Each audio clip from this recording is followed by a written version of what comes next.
தந்தை, மகன், தூய ஆவியின் பெயராலே ஆமென். எசாயா 66:13. தாய் தன் பிள்ளையை தேற்றுவது போல் நான் உங்களை தேற்றுவேன். அன்பார்ந்தவர்களே, ஆண்டவருடைய வார்த்தைகள் எவ்வளவு ஆறுதலளிக்க கூடியதாக இருக்கிறது. தாய் தன்னுடைய பிள்ளையை எவ்வளவு பத்திரமாக பாதுகாப்பாக வைத்திருக்கிறார்.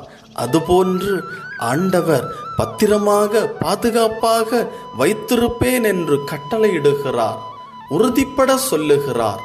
ஆண்டவர் ஒருவரையும் விட்டுவிடாமல் எல்லோரையும் ஆதரிக்க கூடியவராக, தேற்றக்கூடியவராக, அரவணைக்க கூடியவராக இருக்கிறார். தாய் தன்னுடைய பிள்ளையின் நலனுக்காக ஏங்கி இருக்கிறார். ஆண்டவர் தன்னுடைய பிள்ளைகளின் நலனுக்காக ஒவ்வொரு நொடி பொழுதும் ஏங்கிக் கொண்டிருக்கிறார். தன்னுடைய மகன், தன்னுடைய மகள் ஒவ்வொரு நிலையிலும், எல்லா நிலையிலும் ஆசீர்வாதமாக இருக்க வேண்டும், தன்னை விட்டு பிரிந்து செல்லக்கூடாது, தன்னோடு இணைந்திருக்க வேண்டும் என்று ஆண்டவர் எல்லோரையும் விரும்பக்கூடியவராக இருக்கிறார், எல்லோரையும் நேசிக்கக்கூடியவராக இருக்கிறார். அதுதான் அன்பார்ந்தவர்களே உயர்ந்த ஆசீர்வாதம். ஆண்டவரே தேடி வந்து, இறங்கி வந்து நம்மை பார்த்து, நான் உங்களை தாய் எப்படி தேற்றுவாளோ அதுபோன்று நான் உங்களை தேற்றுவேன் என்று வாக்குத்தத்தம் பண்ணுகிறார்.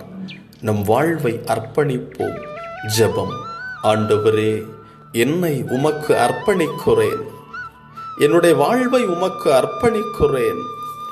ஆண்டவரே, எனக்கு இந்த உலகில் மனிதர்களுடைய அன்பு, அரவணைப்பு, ஆறுதல் மிகவும் குறைவானதாக இருக்கிறது. அது நம்ப முடியாத ஒன்றாக இருக்கிறது, நிலையில்லாத ஒன்றாக இருக்கிறது.